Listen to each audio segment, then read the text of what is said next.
There's no one exactly like you. Everyone is unique.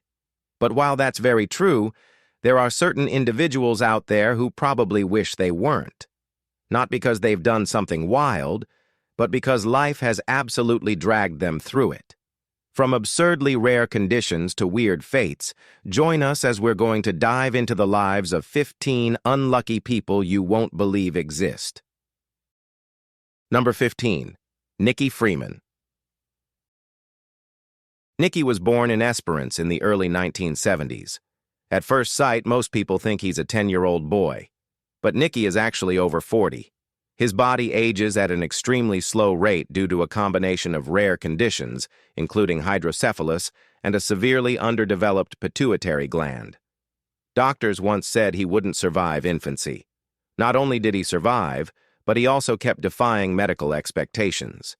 He didn't speak or walk like other children, but he responded through gestures and expressions. His skeleton developed at a fraction of the normal pace. By 16, his bones looked like they belonged to a 4-year-old. Despite the hurdles, Nikki's life is filled with things he enjoys. He loves car rides, horse riding, and laughing with his parents. His family never treated him like a case study. They just love him as he is. No one fully knows how his body works, but one thing's clear.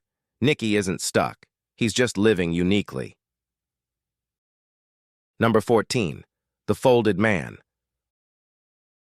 Li Hua lived bent in half for almost 30 years. When he was 18, he developed ankylosing spondylitis, which is a spinal disease that slowly fused his back into a permanent forward curve. Over time, his chin sank into his chest, and his upper body bent until he couldn't stand, lie flat, or look forward. Every meal, every breath, every night's sleep happened in that painful position. Doctors said surgery was too dangerous.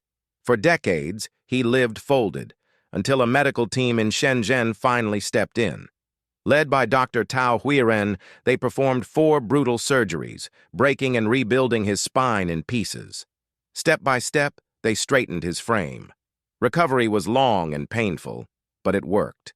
For the first time in nearly 30 years, Li stood upright again. It was not a miracle, just grit, science, and doctors who refused to give up. He didn't get his youth back, but he got his body back.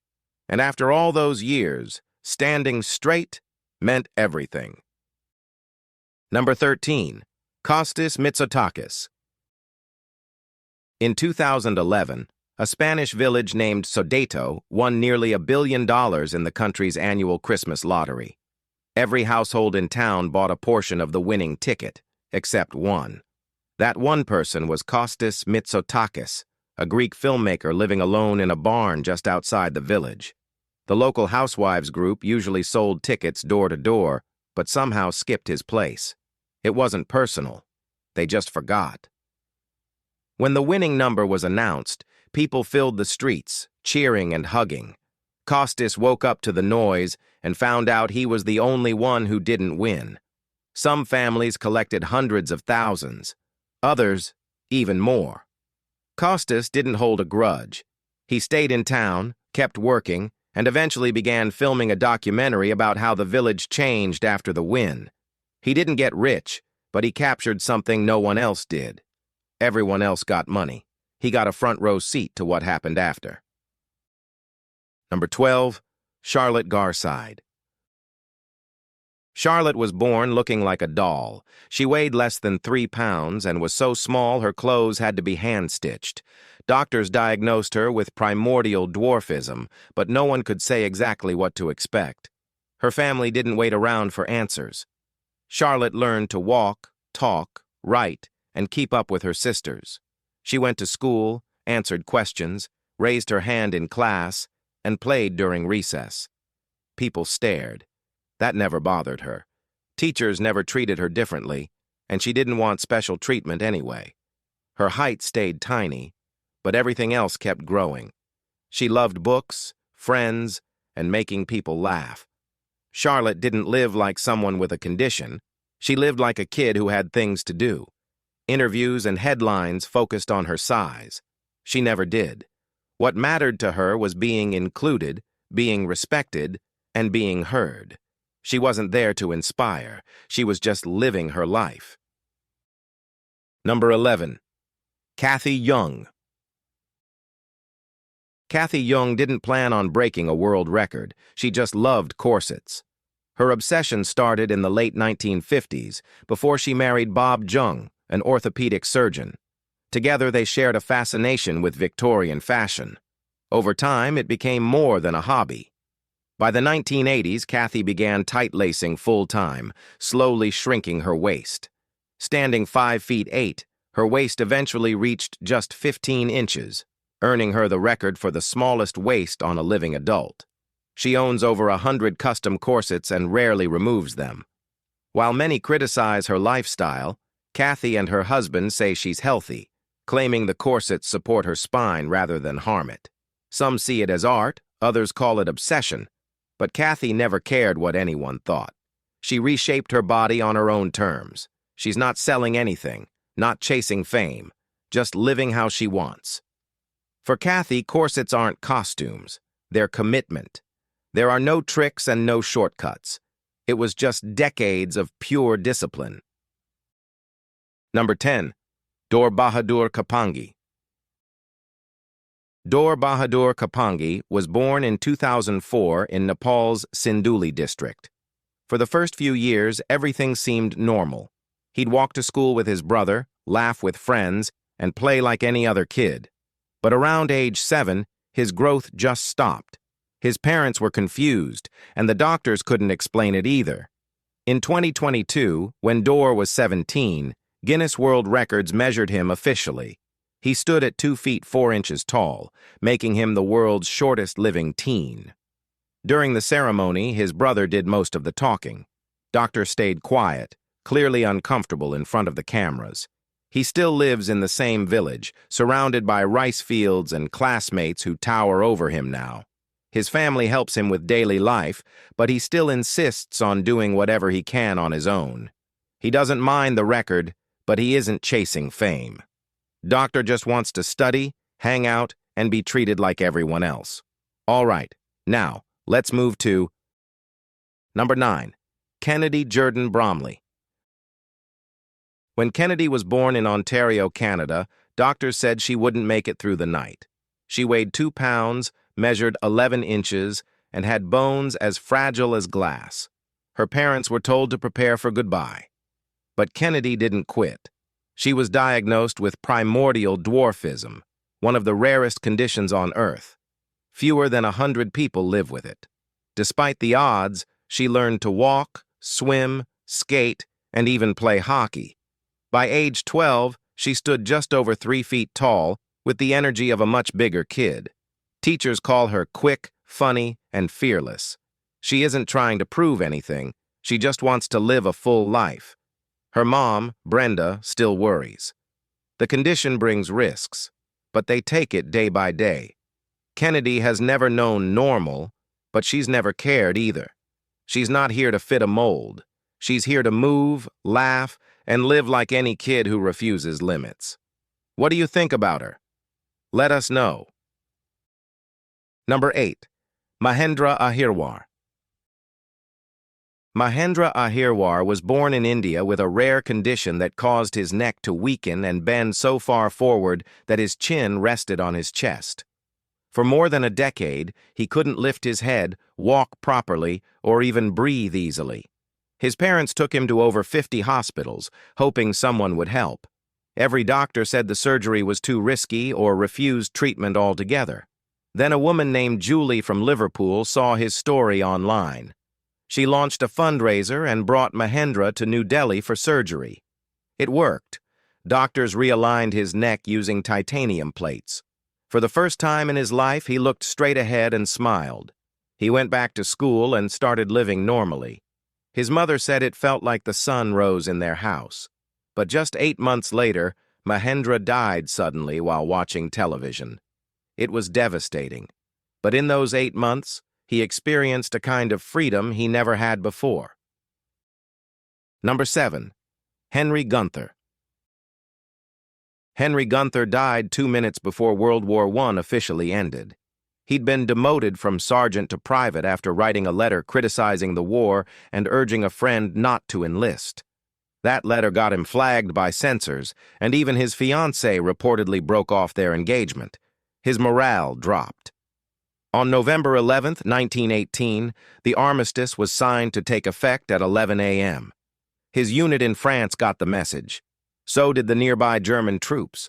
But for reasons still debated, Gunther charged a German machine gun post at 10:58 a.m. Soldiers on both sides shouted for him to stop. He didn't. A short burst of gunfire killed him instantly. No one's sure why he rushed. Maybe he wanted to prove himself. Maybe he was following orders. Either way, he became the last American soldier killed in the war. His death came after peace was agreed, but not yet active. 2 minutes later, silence fell. Henry never heard it. He was the unlikeliest man. Number 6. Wilmer McLean. Wilmer McLean lived on a farm in Manassas, Virginia, in 1861. That year, the first major land battle of the American Civil War broke out, right in his backyard. Confederate forces used his house as headquarters, and a cannonball even tore through his kitchen. He wasn't a soldier anymore, but his home became part of the war. Hoping to escape the conflict, he moved 100 miles south with his family to a quiet town called Appomattox Courthouse. That worked. For a while. 4 years later, in 1865, the war ended. And once again, it ended in McLean's home. Union General Ulysses S. Grant and Confederate General Robert E. Lee met in his parlor to sign the official surrender. Soldiers from both sides looted his house afterward, taking anything they could as souvenirs. McLean once said, "The war began in my front yard and ended in my front parlor." He wasn't exaggerating or kidding. It really did follow him from start to finish. Number 5. Mithun Chauhan. Mithun Chauhan was born healthy, but as he grew older, small bumps began to appear on his skin. Those bumps turned into large tumors caused by neurofibromatosis, a rare genetic disorder. Over time, the tumors spread across his body, growing on his face, arms, chest, and legs. Some were so large that they made it difficult to walk or even see. People in his community avoided him. Teachers wouldn't accept him. Some even believed he was cursed. He became isolated, often afraid to leave the house. Eventually, a crowdfunding campaign brought in enough money for surgeries. Doctors removed the largest growths and restored part of his vision. For the first time in years, Mithun looked into a mirror and didn't feel ashamed. Today, he plays cricket, spends time with friends, and dreams of opening a business. The condition still exists, but now it no longer defines him. He found his way back to life, and he's not letting go of it. Number 4. Yang Kyung-jong. Yang's wartime story is almost too bizarre to believe. Born in Korea, he was first forced to fight for Japan during its occupation of his country in 1938. Captured by the Soviet army during battle, he was sent to a labor camp. Later, he was drafted into the Soviet Red Army and sent to fight against Nazi Germany. Then the Germans captured him. Instead of prison, they threw a uniform on him and made him fight for them. In 1944, he was captured again, this time by American forces in France during the D-Day invasion. Yang had fought for 3 different sides in the same war, none by choice. He was eventually sent to a prison camp in Britain, then moved to the U.S., where he stayed after the war. He rarely spoke about what happened. Whether every part of the story is true or not, his case became a symbol of how chaos and war twist lives beyond reason. Number 3. Flo and Kay Lyman. Flo and Kay Lyman aren't just identical twins. They're living examples of how the human brain can work in ways no one fully understands. Born in the 1950s in the U.S., they are the only known female autistic savant twins in the world. Social situations confuse them, but memory? That's their domain. They can name the day of the week any date landed on, describe the weather, and recall what was on TV that night, down to the minute. Their favorite person? Dick Clark. They tracked his every show, move, and meal with razor precision. While most people are overloaded by modern life, Flo and Kay thrive in routine. They don't want chaos. They want exactness. Their story has been the subject of documentaries and studies, but they don't seek attention. They just live quietly, in sync, side by side. In a noisy world, their silence is not emptiness, it's focus. And inside that calm, their minds hold more than most of us ever will. Number 2. Ronald Wayne. Ronald Wayne helped start Apple in 1976 alongside Steve Jobs and Steve Wozniak. He created their first company contract and even designed the original logo. But just 12 days later, Wayne backed out. He sold his 10% share for $800. At the time, Apple was risky. Wayne was older than the other two and had already faced business failure before. He didn't want to be liable if the company crashed, so he walked away. That 10% stake would now be worth over $200 billion. Wayne has said he doesn't regret the decision. He didn't like risk. He wasn't interested in computers. He never owned an Apple product. He didn't even use a cell phone. Instead, he invested in silver and gold and lived simply. History knows Jobs and Wozniak, but Wayne was there at the start. He didn't lose money. He gave up what he didn't want. Even so, it remains one of the most famous misfortunes in tech history. Well, so, was he an unlucky man? Number 1. Amar Bharati. In 1970, Amar Bharati walked away from his life as a married clerk in New Delhi and became a sadhu, a holy man dedicated to spiritual practice. 3 years later, he made a vow that would define him forever. He raised his right arm in a gesture of devotion to Shiva and promised never to lower it again. That arm has remained lifted for over 50 years. At first, it was pure agony. His fingers swelled, the pain was constant, and sleep became nearly impossible. But as time passed, the arm lost sensation. The muscles wasted away, and the bones locked in place. Today, it's thin, lifeless, and permanently frozen upward. But he never broke the vow. Amar sees it as a message to mankind: peace, discipline, and complete surrender to belief.